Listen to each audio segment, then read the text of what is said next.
What is up? What is going on, everyone? Welcome back to the Dealmakers Club. I'm Johnny Lynam, founder of REI Genius and Lynam Capital Partners, and today's guest is, uh, I would say, a really unique individual, but a special one for me. Just to be able to speak with a mentor and to kind of dive into more questions. Some I already know the answers to from just our conversations. But I tell people all the time, your network is your net worth, and just being able to have God fearing individuals, business minded individuals, because the Bible says iron sharpens iron. So today is one of those iron sharpening iron moments that you all kind of get behind the scenes access and be able to view, because I'm truly believe you guys are going to be blessed by this interview today. With my brother Dennis Greene, mentor, and we have a cool story. We'll talk a little bit about how we met.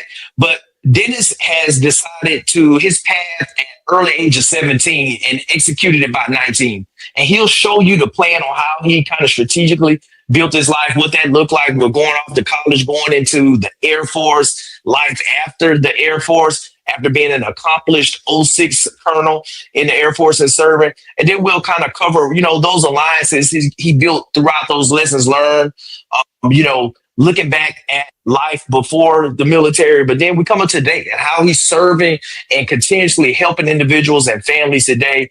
And I like to say, becoming the best CEO in your last name that we're all placed here on God's green earth to do. And so with no further ado, I'm going to welcome to the stage my brother, mentor, and Mr. Dennis Greene. I was going to say retired colonel as well, too. Got to definitely throw that out there. So how are you today? Johnny, I'm doing great, man. And thank you for having me. And thank you, audience, for taking the time to share with us so that we can share with you. And like Johnny said, to have iron sharpen iron. I love that. I love that. No, 100%. And I think that's what this is all about. It's about giving back and helping people and serving people, which more than anyone. And I think really a lot of this, when we talk about as a fellow financial advisor, fellow retired military officer, that a lot of it centers around service. And I've seen it, being out almost a year now from the service, and just that transition out and reinventing yourself and going from enormous amount of power and I would say notoriety that comes with the position, and a lot of responsibility at the same time, to coming out and really reinventing yourself out here. And so, I always like to kick these off with, tell us a little bit, tell the audience a little bit about yourself, and what I say, what's not included in the bio that we don't know that you think we should know about Mr. Dennis Greene. Well, thank you for the opportunity. I like starting with where I started, and I was born in Savannah, Georgia. And a lot that I learned from my grandmother growing up, because she was a civil rights leader. And she actually she actually marched with Dr. Martin Luther King Jr. Okay. And so the only thing I wanted when she passed was, give me those things that he signed for you, and I got them on my wall. And because that was during a time where segregation was still segregation there. I went to segregated schools until sixth grade. Really? Yes, there would be elementary school a mile apart, one for whites and one for blacks. Okay. And so growing up in that environment, everything was literally black and white. And so I learned from a young age, though, that when we moved out to the white suburbs, that those people who I thought didn't like me, well, yeah, I fought some of them because there were always knuckleheads wherever you go. Right.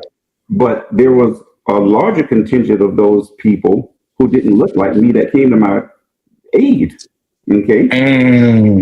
And even some of those people who I fought came to my aid afterwards when they saw that I fought. Wow. Right. And then I realized from that young age, as a 14, 15, 16-year-old teenager, that, okay, the world isn't just black and white. Okay. And I learned that, okay, we can all be together. And that really set the stage for how I viewed life. Okay. Yes. Because with this whole, thing for what I do now, it's not something that I just started doing all of a sudden after I retired from the military and retired from civil service and then just woke up one morning. No, it started even before as a child, um, because I was reared by a single mother and a single grandmother. Okay. And we needed money. And I was a young hustler. I would go out and cut grass and I would, sell candy from the side door and do whatever I had to do to help bring money in. And then I would give half of it to my mother and my grandmother. You know, when I was 9 years old, my mother asked me, what did I want for Christmas? And I said, I want a lawnmower. She said, what? I said, I want a lawnmower. Well, why do you want a lawnmower? So I can go out and cut grass and make money. And so me and my best buddy, Ronnie Andrews, would go out on Saturdays when we were 9, 10 years old and cut grass all day. And back then, $20 a day was a huge sum because we would make no more than $1 per yard. I mean, that was the max, right? And Right. so, Wow. yeah, and gas was 32 cents a gallon. I remember that. And we would bring that. And so my penchant for hustling and making money and doing those things, I actually wanted to put my money into a bank account, but the banker says, well, you're not 18. You can't open an account. You got to have an adult, right? Right. So I took my grandmother with me and I opened my savings account when I was young. And so my relationship with money and understanding wealth and how to build wealth and the importance of it started way back then. So what I did in the interim to get there, once I, left high school and went into the Air Force, which is something I always kind of wanted to do. And it was really back then the best opportunity for me because in Savannah, Georgia, there was old money and no money. Okay. What do you mean? Break it down for the audience a little bit. What I meant by that is that the old money people who actually ran the town back then was Union Camp. The paper mill is still there. Okay, you had some people in government, but J.C. Lewis, who owned a TV station and he owned a Ford auto dealership, and he was mayor for a while. See, these so-called civic leaders who actually ran the town would all take turns running and winning the mayorship. So they would have their hands in politics and so you were either in that circle or you were not in that circle. It was pretty obvious I wasn't, and we weren't in that circle. So when I said you were either all money or no money, staying in Savannah for me was not an option. Okay. So, what was I going to do? And I always, liked being in uniform.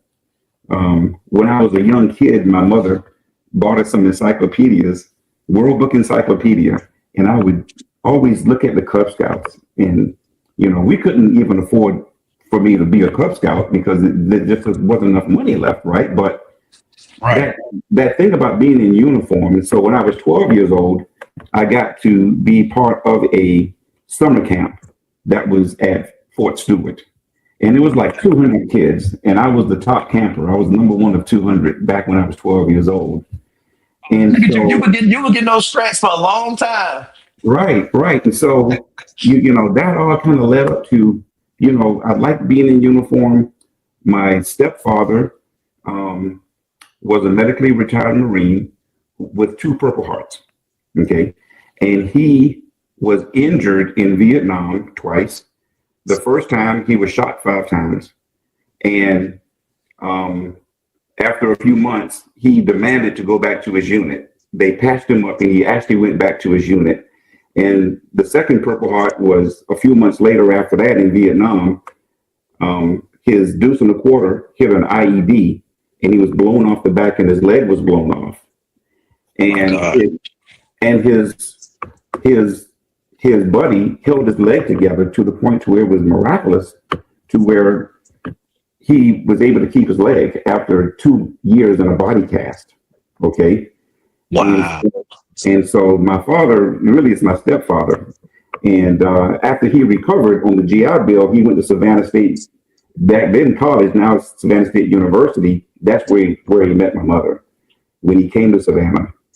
And so my mother married him. So now, you know, instead of a single mother raising us and a single grandmother, we've got this Marine who had two Purple Hearts, you know, guiding and molding me. And he was in construction and I mixed mortar. He was a bricklayer, and, you know, that's what he did afterwards. And but he never told me to go into the military. He just talked about it was a good thing. You know, the military was a good thing. And so from those seeds of the Cub Scouts, and when I was 12 years old and just being in uniform, it just kind of made sense. And getting out of Savannah, it made sense to go into the military, but I had nothing to prove, so I didn't want to go into the Marines. And we had an Army base there in Savannah, Hunter Army Airfield, and I saw how they lived, and I said, I don't want no part of that. And I couldn't swim, and I can't still barely swim now. So the Navy and Coast Guard are out. So that kind of left the Air Force, which I thought was kind of cool. Right. So that's how I wound up in the Air Force. And you know, through that and through all those experiences, you know, I just learned about building alliances. You know, we can talk about the military thing. That's another type of podcast, right? But what are some of the things I got from it? I learned how to build alliances, because you need to do that in life, and you needed to do that to get through an Air Force career successfully, right? Because in my case, I did not see a Black colonel in person until I'd been in the Air Force for 12 years. Wow. Okay, I enlisted in 1979. Okay. And it took 12 years until 1991 before I actually in the flesh saw a Black 06. Okay. Just to see one, it took 12 years back then. So yeah, about building alliances. And of course I ran up to him. Hey, you know, my name is Captain Greene, and I live down the street from you in base housing, right? This was at Ellsworth Air Force. Right. You know, and he was the director of missile maintenance there at Ellsworth. And I'll never forget it, you know, because it was like, wow, I was so proud, you know, but then it let me know that, hey, I can do that too. I can, you know, right. I can get there, right? So, you know, but through building alliances, like I said before, I go back to my childhood, and I think back, wow, you know, well, those people who didn't look like me actually helped me back then, right? And I'm alive today because of it. Well, the same thing happened in the military, because you got to have sponsors, and those sponsors, you know, that one Black colonel was cool, but I needed these other folk to kind of, you know, help me up and help me out, right? And lo and behold, there were those people, you know, there were those at the time, those lieutenant colonels who then became colonels, who then became generals, who mentored me through. One of them turned out to be eventual 4-star General Lance Lord, who ran Space Command, who's a mentor of mine, right? And so, you know, you have to broaden your perspective. You have to build those alliances, and then you have to be able to read the tea leaves along the way, because not everything's going to go your way. And I like the Kenny Rogers. I like the Kenny Rogers, you know, song, The Gambler, right? Know when to hold them, know when to hold them, know when to walk away, know when to run. Well, you got you have to have those mentors. It all comes together. You got to have those mentors to help you learn how to read the tea leaves, right? You know, when to duck, when to run, when to punch, when to fight, when to, all those things, you know, and that can be encapsulated biblically by using the word wisdom, you know, building wisdom, you know. And so that's how all that folds, you know, the whole spiritual piece of it, you know, definitely can't be left out, because you build through that wisdom, okay? And so you learn how to handle your life transitions. And that's what I learned through that wisdom. You learn how to, and I thought about life differently. I thought about it, say, you know, there are like 3 main trimesters of life. The first trimester, you kind of learn and grow. Your first 30 plus years of life. The second trimester, you build and save. Okay, and I'm sure we'll talk about some of that. And then in that third trimester is living and giving. You enjoy some of the fruits of it by living, but you enjoy even more of it by giving back. Just like those people gave to me, you live and give. And so all of that background is a predicate for my success in, personally, financially, and in helping other people achieve their financial goals. It's Yeah, no, important. 100%. Mhm. No, go ahead. Go ahead. I'm gonna let you finish your thought. Then I'll Yeah, because I learned it's important for people to know your story and to understand how and why you got to where you got to and why you do what you do. Because one of the questions I get is, Dennis, you don't really have to work, do you?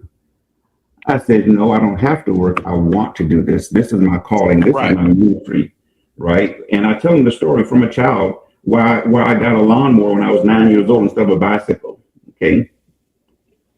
Yeah, that says it all right there.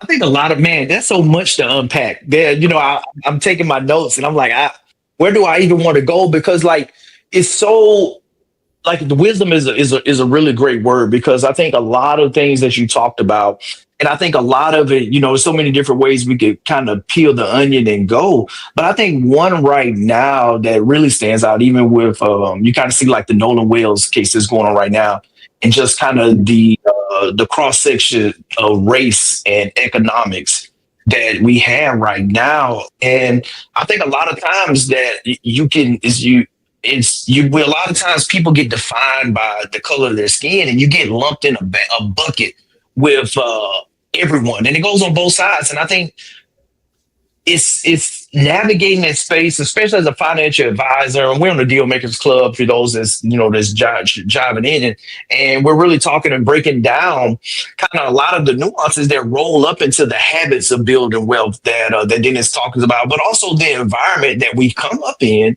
that informs us, and it allows us to become the individuals that we are.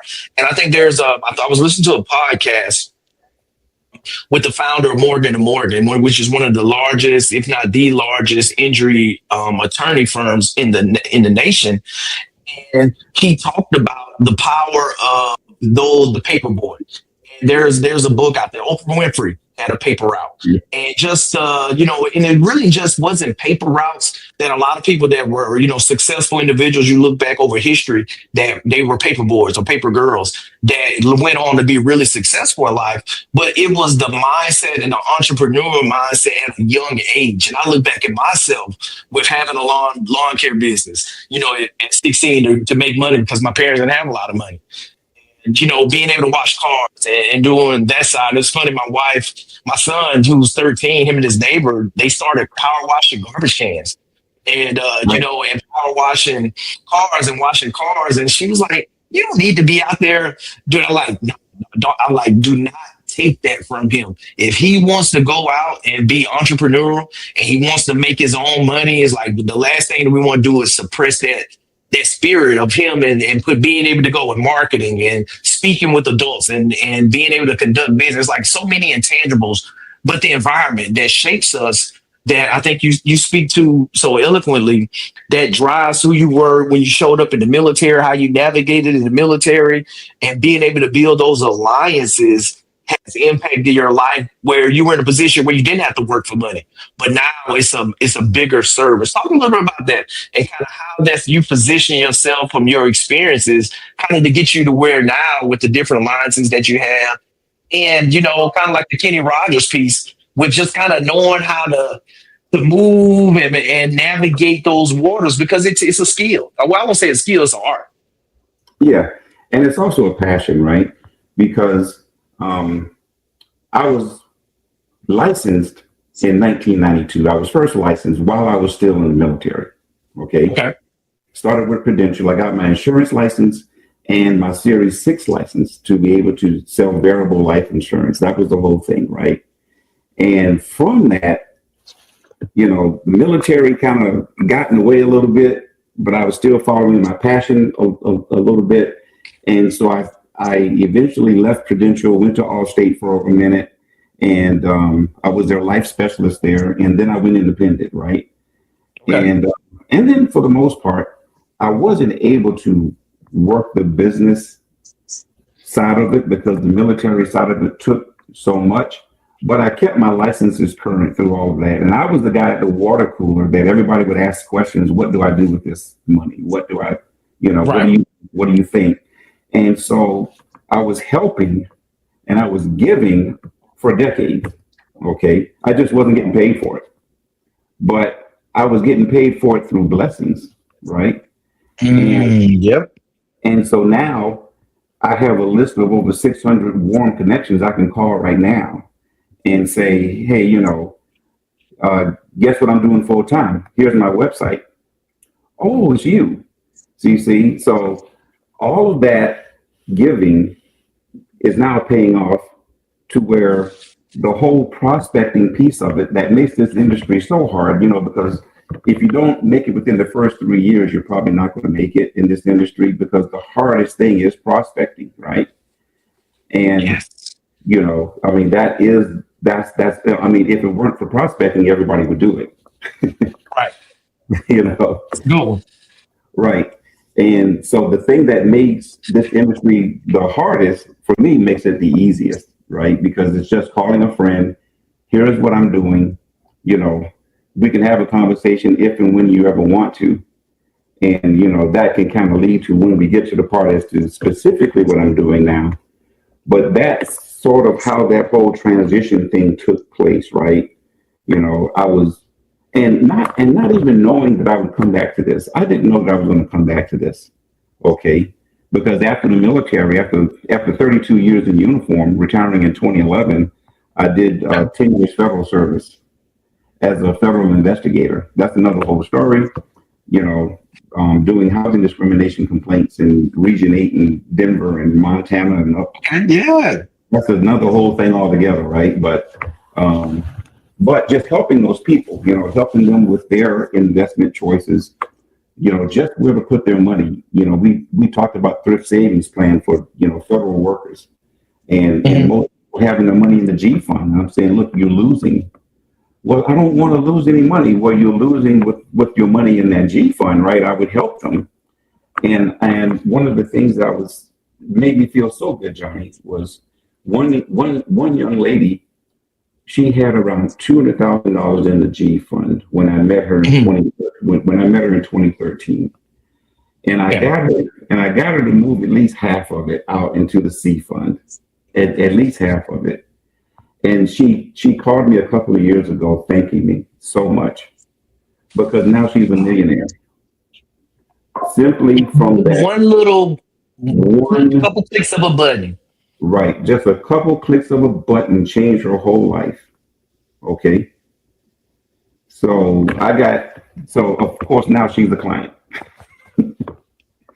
Rightfully so. Right. And that's the thing I tell people is like, you have to plant those seeds that you're not always going to be compensated. It's not going to be always a give and take exchange, but it's like if you're doing God's work. And like you said, viewing this as a servant, as a ministry, not because you have to, because it allows you to serve people. And just like that, the impact that you just had on that young lady's life by taking the time, sitting down, talking about the TSP, talking about, hey, you probably should allocate a portion into the C fund. And now years later, just the impact. And that's the thing that a lot of times with society today, that everybody wants an instantly be a millionaire with Instagram, social media is sensationalized. Right. Like everyone wants that instant transformation, but they don't want to sign up for the process. And I know that was one of the most frustrating things as a consultant, as a few years while I was still military, with helping veterans use their VA loan. They wanted to kind of fix and flip.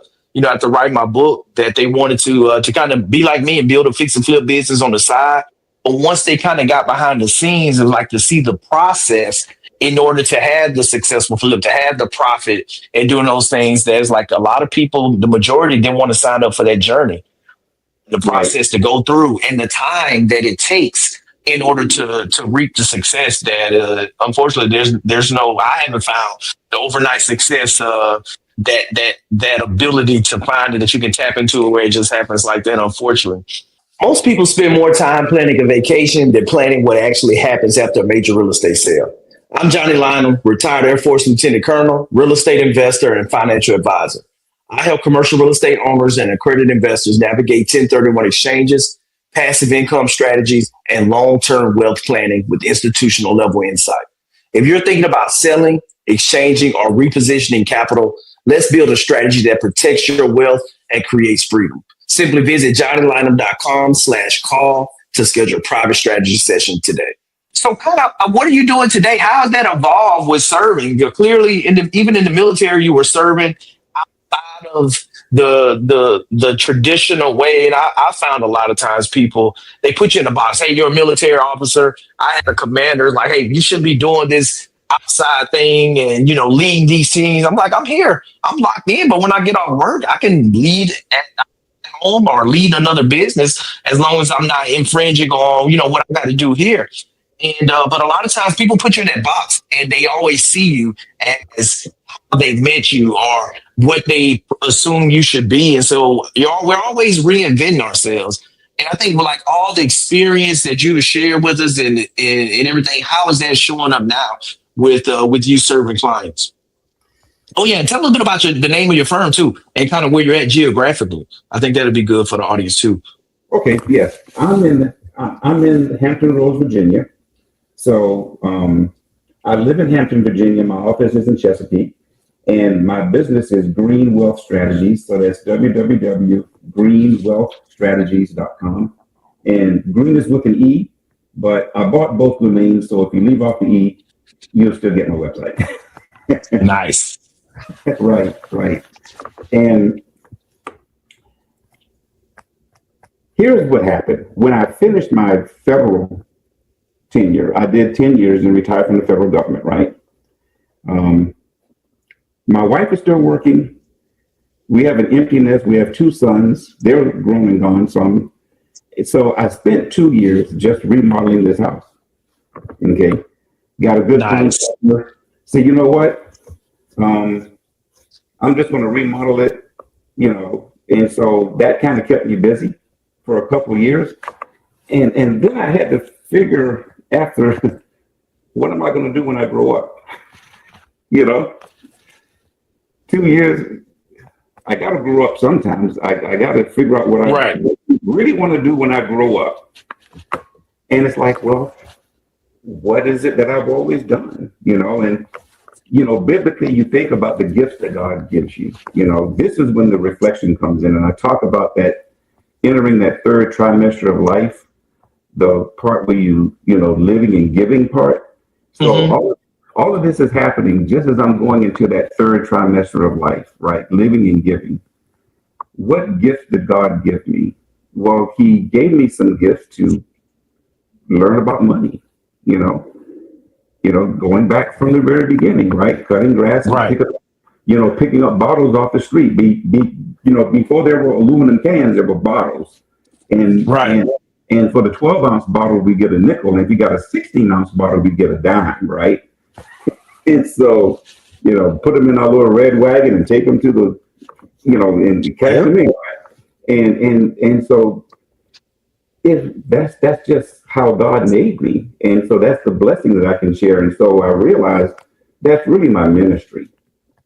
My ministry is to help. My ministry is to help people understand these things, okay?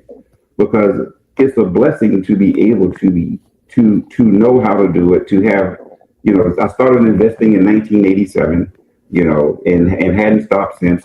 It just made sense. It was like, God, it's pretty obvious. Do what you've always done. So then it was just a matter of, okay, how do I formalize it and get paid for it? Because the money is important. If they tell you the money's not important, they're lying, okay? Right. No one's doing this out of 100% altruism, okay? That's not it. Because you need those dollars to be able to recycle it and give back, right? 100%. Yep. So it's necessary. So the money is important. And so it was a matter of how do I execute? Okay, so I knew what I wanted to do. So I actually, at one time in my life, I said I got started at Prudential, but I was also hired by Edward Jones back in 1992. And I just chose Prudential over Edward Jones. But I said, you know what? Who do I call? I said, let me call Edward Jones and see what's going on. And long story short, they hired me, right? Great company. It just wasn't the right fit for me. They paid a salary, but with that salary came demands that wasn't a good fit for me, right? Okay. And it was a six-figure salary. It was not, they're not cheap, okay? And people die to get those positions. And I was able to get one, and right. I actually turned it back in after 15 months because it just wasn't the right fit for what I really needed to do to help the people who I needed to help, like right now. Because like I said, I'm in the third trimester of life, and I told them I don't have 10 years to do what I need to do. I need to start doing it now, okay? Right. So thank you for the opportunity, but I need a venue that's going to allow me more independence. And I thought back to, at one point, when I was in Colorado, when I was a federal agent, I was also CEO of the local Chamber of Commerce.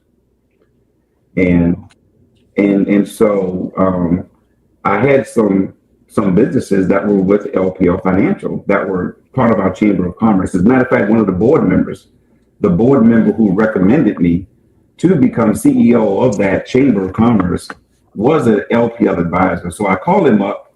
His name is Justin. I said, Justin, tell me about LPL. Everything I've heard about LPL is great. And so that's how I wound up at LPL. So I found the right partner. I had the right passion. I had all the connections. And so then it was, okay, so how do I help them now? Because I realized that the way that they think they need help is a whole lot slimmer than what they really actually need, right? And what I've come up with is 3 different things that it works for me and it works for them. But the big thing is the conversations I was having involved estate planning more than anything else, except people don't understand what estate planning is by that term, right? Because it sounds like death. Okay. Estate planning, it does. It sounds like death, right? But the conversations were, I want to leave so and so to my grandkids. I want to leave this to this, and I don't want this person to get anything. All right. And which is the essence of what estate planning is. So after having several of those conversations, it became pretty apparent that I need to focus on estate planning. Just don't colloquially use that term when talking to them. Just say, hey, look, if at some point you're going to need to be able to avoid probate, all this that you work for in your first 2 life trimesters, okay, you're entering that 3rd trimester like me, okay, do you want Uncle Sam to get like half of it? Because if you do, just leave it where it is right now. And Uncle Sam get half. That's the plan. Okay, no, I don't want Uncle Sam to get half of it. Well, who do you want to get it? Let's talk about that.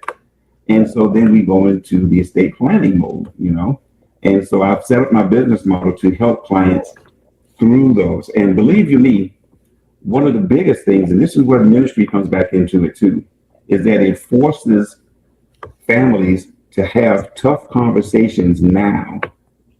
Yes. About who gets what. Because see, in the generations before ours, it didn't matter because they didn't have anything. Right. Yeah, but so true. But we're of a generation to where we've been blessed to be able to have some assets.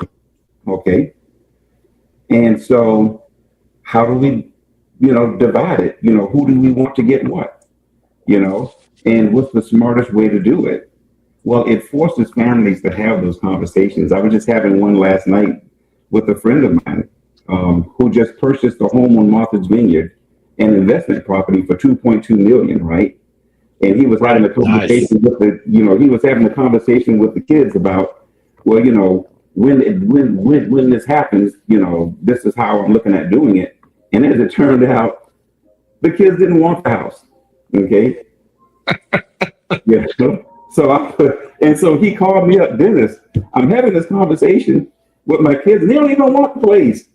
I'm spending 2.2 million on my dream property, blah blah blah, because he's a seven-figure executive, right? He's a seven-figure executive, and he's also retired military. He's a retired Navy captain who went on to do some great things with his life, and we've been friends for a long time. And he's having trouble with this conversation with his kids. So the first thing I told him is, number one, tell your kids you don't get to pick what you want. You're going to take what I give you. Okay. Number one, you direct that. Okay. Because you have the right to direct it. Okay. And then you can say, now, if there's some way that you want to get bought out of it, there are strategies that we can use. And that's where I come in, to employ life insurance into like a dynasty type of a trust situation, to where you can be able to cash out or get cash from another party, because you don't want this property, but you want cash. And we can have all that. We can have all that set up in a way that avoids probate, number one, so that Uncle Sam doesn't get a penny of it, right? Pretty much using the Rockefeller method. I'm sure you're familiar with the Rockefeller method. Yes. Instead of using your own money to fund these trusts, why not pay pennies on the dollar and fund it with life insurance? Okay. Yeah. Which also gives you other benefits, with today's policies. When I got started in 1992, variable life insurance was a big thing. Okay. Well, now that's commonplace, right? And as a matter of fact, variable is kind of losing some luster now, because we use ETFs in the way that we fund, and that gets into the weeds of, how we fund these policies. But,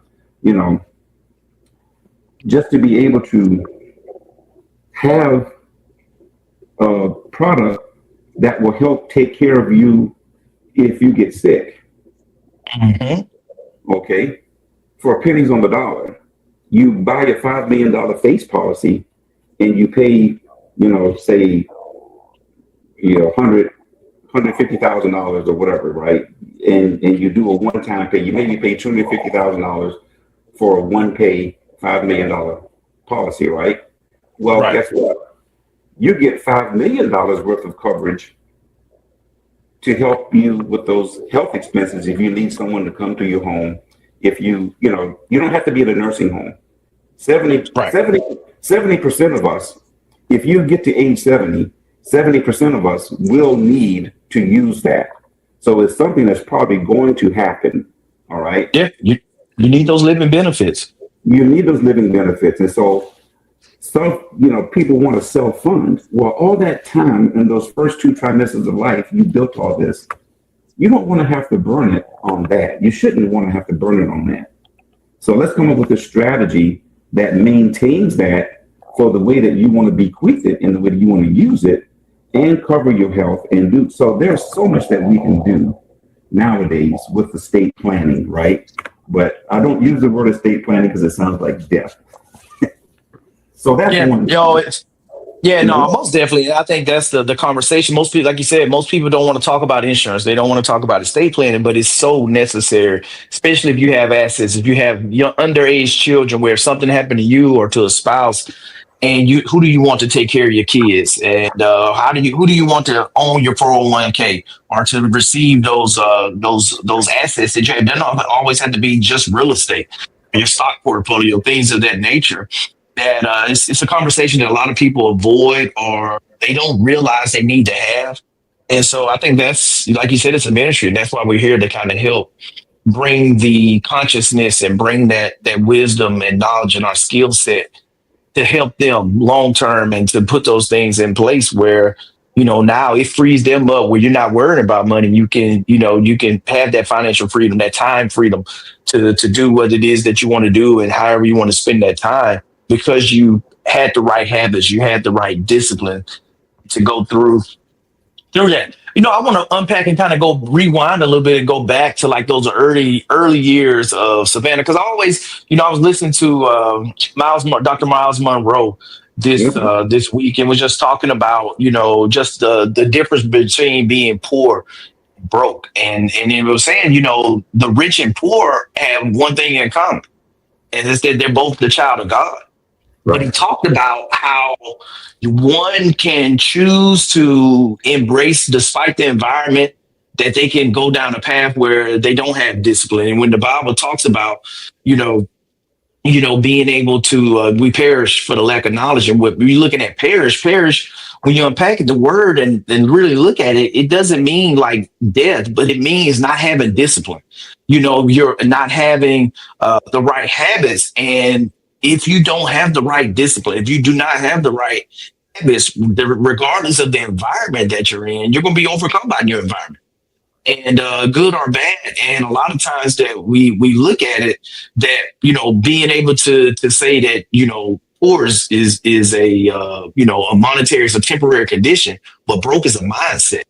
And so Right. coming from humble beginnings, what would you give to the audience for those that may be struggling with that mindset, to go from like previous experiences to go to abundance, and I would say be comfortable with abundance, just because of Mhm. how maybe you're conditioned from that environment. How was your mindset, growing up, to kind of get you to where you are today?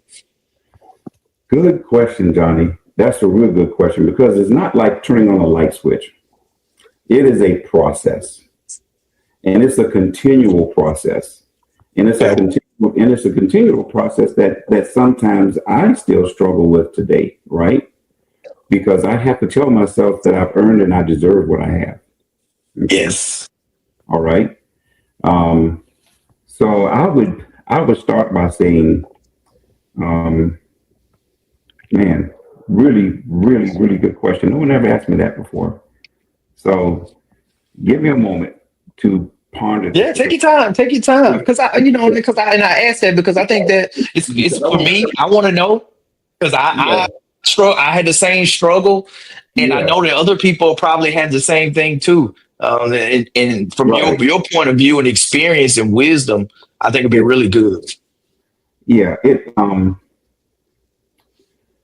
well, first of all, coming from a somewhat underprivileged financial background, I understood that I was coming from a overprivileged spiritual background.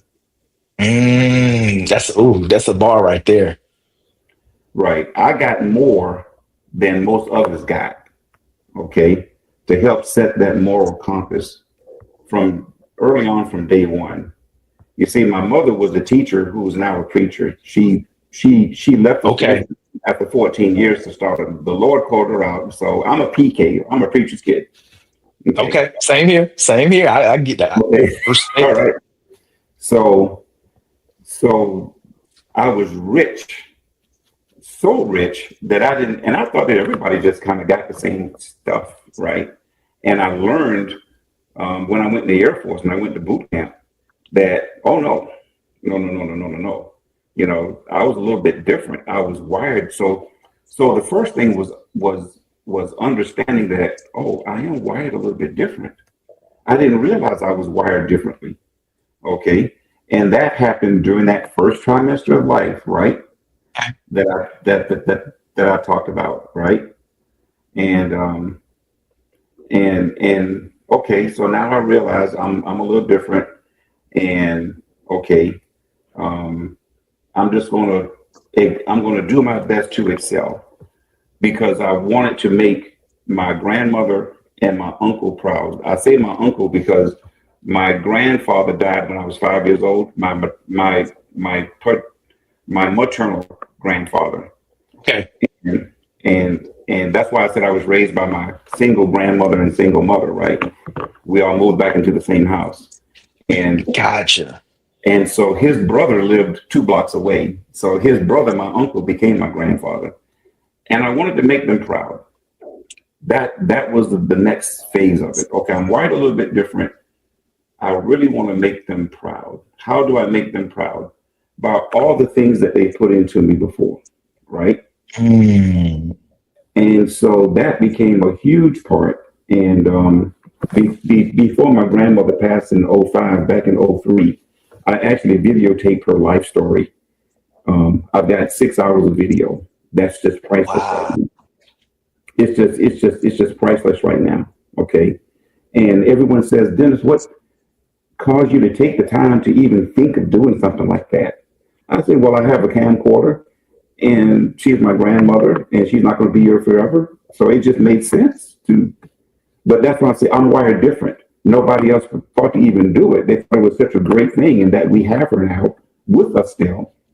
But, you know, even to this day, after they saw me do it, they still won't do it, you know, but that's because they're wired differently. So Yeah. that was a part of getting me to kind of, you know, that mindset transition, right? Is understanding that. And I, you know, pretty much say openly, you know, going through some, you know, life things myself. You know, you can look at my bio and say, wow, you know, what a great successful life. But I've been knocked down quite a few times, you know. I've been married more than once. Okay. Okay. You know, going through those life changes, going through those hard times, going through um, you know, things that, you know, make things that break your heart, things that anger you, things, you know, Right. learning how to survive through those things is just as important as learning how to, you know, prosper, you know, because they help you learn to prosper by and that's what people want to know. You know, they don't want to see this shiny thing that's, you know, that looks all perfect, right? They want to know you've been through some stuff. And, you know, yeah, I've Right. been through some stuff, you know, and then just coming to get to know the Lord better, you know, through all of it. Because Excellent. even though my mother's a pastor, she's not my pastor. She's my mother. Right. Okay. Even though she thinks she's my pastor. Yeah. She's my mother. Okay. My pastor is my pastor. And he told me something that was relevant that helped me understand, you know, to answer your question. He says, Dennis, something that I picked up about you that you may not even understand yourself. He says, you are a pastor. You have a pastor's heart. I said, what's that supposed to mean? You know, he said, you don't have to have a church full of people to be a pastor. You know, you might need that to be a preacher, but you don't even need to be a preacher. You can preach Right. wherever. You can pastor it. He said, but you are really a pastor. Okay. Yep. And then he offered me, Disciples. and then he offered me a position in the church. And I said, thanks, but no thanks. I've got enough titles because I learned from my mothers about church politics, Man. and I just didn't want any. I love them. Amen to that. I didn't want anybody of that, but I learned something about myself, and he taught me. And then the last piece of it was once I made '06 and came to Langley Air Force Base, where I retired from. That's why I live in Hampton now. I had a contractor who I had known for a while. He was a Mm. retired Air Force lieutenant colonel, and he says, Dennis, we need to talk because he was one of my contractors. He says, come on, I'm taking you to lunch. He says, man, you need to know something. He says, you underestimate yourself. He says, you're not that little kid that started in Savannah. You have to understand that we all look up to you. You have to understand how people look at you. Okay. People look at you different than the way that you look at yourself. Okay. And that was the thing that helped me understand that it's not about me anymore. It's just not about me. It's about them. Okay. And when I understood that, and his name is Tony Tolbert, I'll never forget that conversation. Okay. Dennis, the world, everybody looks at you a whole lot bigger than you look at yourself. Because that coming from humble beginnings, it's hard to look at yourself any other way. Okay. It's Yes. hard to feel, you know, that humility is kind of what got you to where you are, right? So Right. So how do I maintain that humility, but yet still understand that I've become something so much bigger for a lot of people who look at me differently, right? And so that's how, when I said give me a minute to ponder, thank you for giving me a minute to ponder and to kind of put that together. That's how I got to where I'm at today and with the mindset that I have today. So like I said, it wasn't just one thing like turning on a light switch. It was a combination of all those things coming together. Yeah, no, that's phenomenal. That blessed me. That blessed me. I struggle with that one, and and being able to walk in rooms and know, hey, you've earned your seat at the table to be here, and to, but at the same time, still remaining humble. And I think a lot of people right now, they're looking for leadership. They're looking for someone to kind of lead the way. And I think naturally, us as military members and leaders, that we know what that looks like, and we know how to make that happen. I think that's why we can operate in many different spaces and find success. And I think this is definitely your ministry, and you're helping people in that third trimester with living and giving. And I think the Lord is definitely going to continue to bless your hand and everything that you touch. I'm thankful for just the mentorship. This whole podcast today, this session has blessed me, and I know the audience is going to be blessed. And you've been instrumental to me, and I always like to give people their roses while they're living, to thank you, because it's meant a ton for me, from how we were connected, from a mutual connection that recommended the connection. And then just so happily, as God would have it, like the next 2 weeks later, I was coming to Hampton Right. to visit with family friends down there, because I used to be stationed in Langdon. We still had a few friends in the area. And just every day from when my wife, she was like, yeah, clearly you guys connected well after having a 2 hour coffee session when I got back to the hotel. And but no, it's always a phenomenal conversation whenever we get together, and having you at my retirement ceremony last year, and just being able to support in the different events, especially being a new advisor and really stepping into that and just giving me wisdom to kind of make those decisions and get out here and help serve in ministry. And that's one of the really big thing with the new church that we're going to here in the area, that they have a yearning to build up their business leaders in the church. Our Tuesday morning prayer, the first Tuesday of the month, is dedicated to business leaders, where they lay hands and pray for the business leaders in the church, and just how they're an extension of the church and working directly with the church. And we're out here doing God's work, and we're changing lives every single day by having these conversations and helping people become good stewards of the resources God has blessed them with day in, day out. This has been a phenomenal, definitely by far, this has been my best show. I think we're like in the 40s now. This has been my best podcast. And I know a lot of other people are going to enjoy it. How can people connect with you? They want to connect with you offline and maybe have a conversation with you. Find me on LinkedIn, Dennis W. Greene on LinkedIn. I live on LinkedIn. Okay. So you can find me there. Okay. And ask me to connect. I'll connect with you. Be more than happy to. I mean, it was just the person, Johnny, who introduced us, I met on LinkedIn.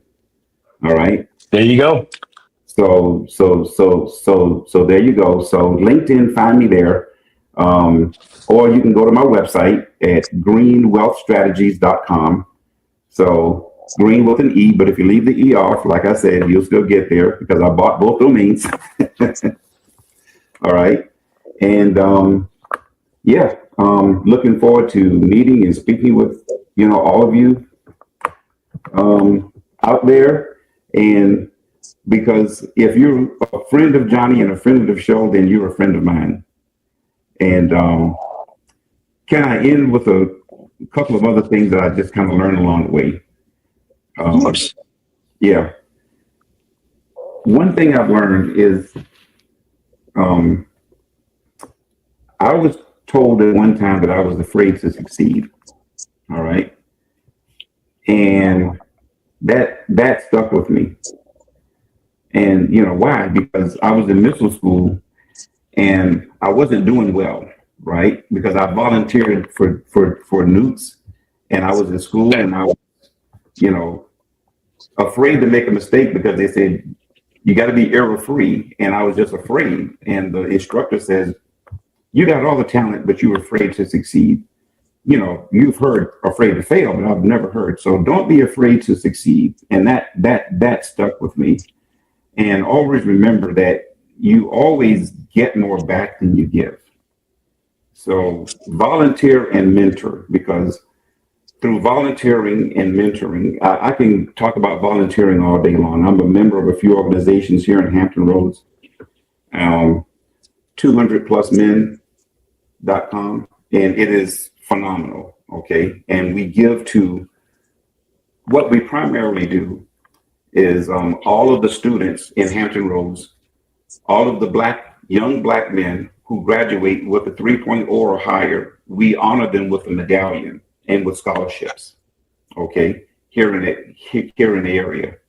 And just last May, when we had our last commencement, we had over 500 young black men who graduated with a 3.0 or higher, spurred on by the fact that they knew that they would get to walk across our stage. And we had over 3,000 people in the Hampton Roads Convention Center witness that. Okay. So, and I got more out of it than I gave, right? So, so don't forget to, always remember that. And another thing that I always hold on to is that nobody cares how much you know until they know how much you care. And that says a lot, you know. And also, and I'll wrap it up, in the end, nobody ever said that they wish they'd work more. So take the time. Yep. Like I said, I'm in that third trimester. Nobody ever said they wish they'd work more in the end. And so I'm trying to live out that piece of it too. So I thank you, Johnny, for having me on, for the conversation, for giving me the opportunity to share, and see you around the block. Most definitely, most definitely. I appreciate the conversation. And if you're looking to have more conversations around money and how to be a better steward around your resources, I would love to have a conversation. Just johnnylynam.com/call. And would love to connect with you. Dennis, thank you so much for your service, for your wisdom, and for your time today. To everyone listening, if this episode moved you, share it with someone who needs to hear it, and go build your own firm foundation. Until next time, this is Johnny Lynam, and this has been the Dealmakers